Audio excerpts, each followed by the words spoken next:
I'm behind the building where medics used to be. They continually fly away from me. Fucking sick child bastards. 2 years of being tortured by fucking scum. Far beneath me.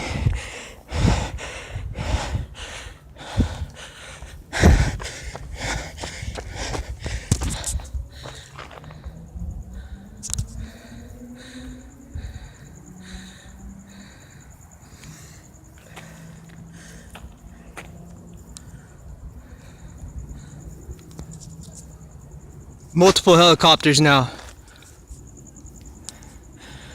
One at Los Alisos and Geronimo, and the other behind me now. Because if two are out here, it's a bigger deal than one. And we had a copter do one, so now we have two. So that makes the one incident not that big of a deal.